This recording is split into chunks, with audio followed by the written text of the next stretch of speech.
ইরানের সর্বোচ্চ নেতার পদে আসীন হওয়ার পর থেকে আয়াতুল্লাহ মোজতবা খামেনি এখন পর্যন্ত একবারের জন্য জনসম্মুখে আসেনি, যা বিশ্বজুড়ে এক রহস্যময় ও রোমহর্ষক আলোচনার জন্ম দিয়েছে। যুক্তরাষ্ট্র ও ইসরায়েলের ভয়াবহ বিমান হামলায় তিনি গুরুতর আহত হয়েছেন বলে খবর পাওয়া গেলেও তার সঠিক অবস্থান শনাক্ত করা আজ অবধি সম্ভব হয়নি।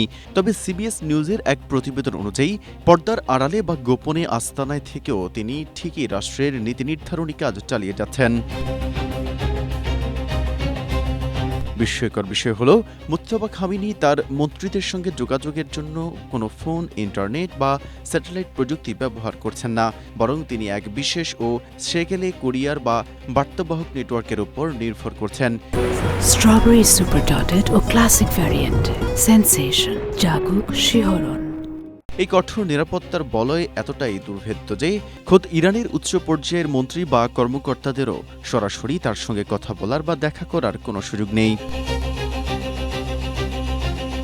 মূলত যুক্তরাষ্ট্র ও ইসরায়েলের যৌথ সামরিক অভিযান অপারেশন এপিক ফিউরিতে নিজের বাবা আয়াতুল্লাহ আলী খামেনিকে হারানোর পর একই ধরনের করুণ পরিণতি এড়াতে মোজতবা খামেনি এই চরম গোপনীয়তা অবলম্বন করছেন।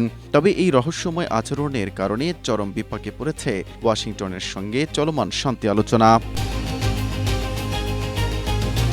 চুক্তির কোনো খসড়া বা গুরুত্বপূর্ণ প্রস্তাব তার অনুমোদনের জন্য যখন গোপন আস্তানায় পাঠানো হয়, তখন সেটি বার্তাবাহকের হাত ঘুরে ফিরে আসতে এত দীর্ঘ সময় লাগছে যে পুরো কূটনৈতিক প্রক্রিয়াটি বারবার থমকে যাচ্ছে। সিবিএস নিউজ আরও দাবি করেছে যে ইসরায়েলি ও মার্কিন গোয়েন্দারা ইরানের শীর্ষ নেতৃত্বের একটি বড় অংশকে নির্ভুল তথ্যের ভিত্তিতে নির্মূল করার পর বাকি নেতারা এখন মাটির গভীরে সুরক্ষিত বাংকারে দিন কাটাচ্ছেন। মেহেদী হাসান, এশিয়া পোস্ট।